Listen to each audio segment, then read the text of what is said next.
Welcome to Finance in Excel video number 18.5. Hey, if you want to download this workbook or download the PDF, click on the link directly below the video and you can download these. Now this is the second workbook for chapter 3. It says days in cash cycle, and this is the second PDF. These are just a 2-page PDF and a 2-page Excel workbook to complement the other one we had. Now we want to talk in this video about inventory turnover, day sales in inventory, accounts receivable turnover, days to collect accounts receivable, and accounts payable turnover, and days to pay off our accounts payable. And we want to take a slightly different look at this same problem than we did in the last video, video number 18. Now first we want to look at what happens when you buy inventory. So if you buy inventory and one item costs 25 bucks, you got to put a plus on your book. So you bought inventory, so inventory comes on your book as 25. But if you don't pay cash, you pay accounts payable, your liabilities, your short-term liabilities, accounts payable, goes up by 25. When you sell an item, if you sell that $25 item for 50 bucks, right? We're not collecting right away, but we're recording an accounts receivable. So accounts receivable goes up by 50, and sales, that's the revenue part of it, or net sales or net credit sales, goes up by $50.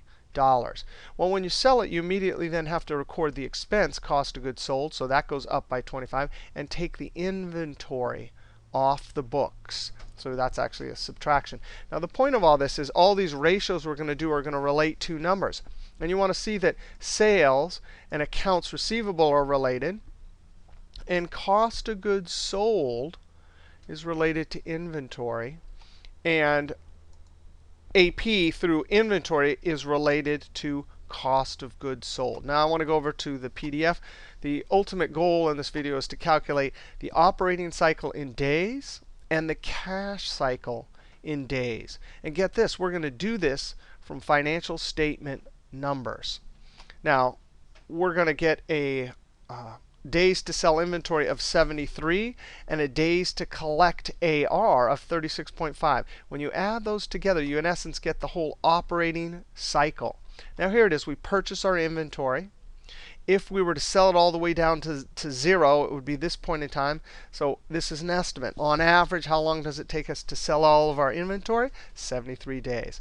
But remember, if we're collecting on AR, we don't collect right away. So for the operating cycle, you have to add the days to collect the accounts receivable. So here it is. We bought the inventory, sold it all, and we didn't get the cash till all the cash till here at this point in time.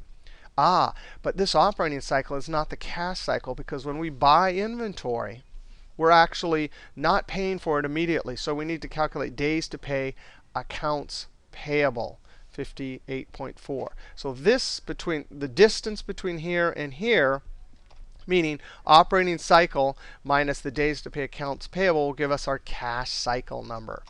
Now you can look up here. These are notes on how to calculate inventory turnover, receivable turnover, and payables turnover. Let's look at the first one.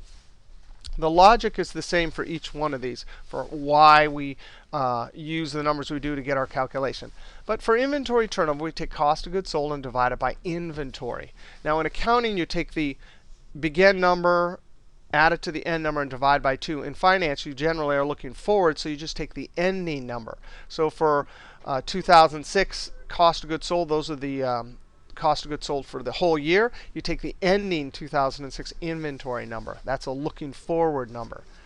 Now this tells us how many times did we run inventory down to 0 and then immediately restock.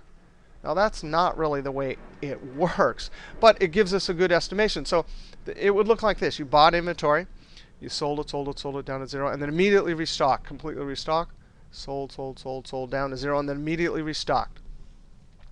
So in our example, cost of goods sold 5,000. 1,000 for inventory. When we do that calculation, we get 5 times. So in essence, we had to have inventory 5 different times on our shelf, which means we sold it, restocked, etc. Now this number is good. That's turnover. But really, sometimes it's important to know days. So in this case, we just take 365 and divide it by the turnover number, and it gives us how many days it took us to sell our inventory. On average, 73 days. Same logic can be used for receivables. Net sales divided by accounts receivable. How many times do we collect AR and then loan it out again per year? So if we had 10,000 sales divided by accounts receivable 1,000, that means 10 times we collected our AR. Now again, dividing that 10 by 365 gives us 36.5 days average time to collect AR. A similar logic for payables, except for we relate the numbers cost of goods sold in AP, accounts payable, in division. We get, in our example here, accounts payable are 800 at the end of the year, so we get 6.25. Divide that by 365, and we get average time to pay our accounts payable, 58.4. Here's that diagram. Let's go over to Excel and make our calculation. All right, here's our net credit sales, 10,000. Cost of goods sold, 5,000. AR, 1,000. AP, 800. And inventory, 1,000. So let's go ahead. Let me blow this up. Alt-WG highlights, that's in 2007 or 10. Zooms into selection. Hey, inventory turnover. We take our cost of goods sold, and we divide it by our inventory. Times per year, we sell a full load of inventory, right? 5 times. And we simply take 365 divided by that. So 73 days to sell a full load of inventory. Remember, these are estimates from accounting information, right? We're not actually inside the firm looking at the sales record and counting the days on our fingers. We're looking at numbers with division, ratios, and estimating. Now, AR turnover, we're going to say net credit sales. And really, it should be credit sales because we're comparing it to our AR. In the last video, we did analysis of Whole Foods Market. And we use the numbers on the financial statement as a blunt, and we got a blunt number. But really, Whole Foods, if you're looking at their income statements, just taking the sales number, that's got a lot of cash in it. So probably not the best thing here. So here we have our net credit sales divided by our accounts receivable. 10 times per year. Now, 365 divided by our 10. So on average, we're going to collect our accounts receivable 36.5 times per year. Now, how about AP turnover? Again, cost of goods sold. That's the numerator divided by our AP. Again, every time we're buying our cost of goods sold, we're not paying immediately.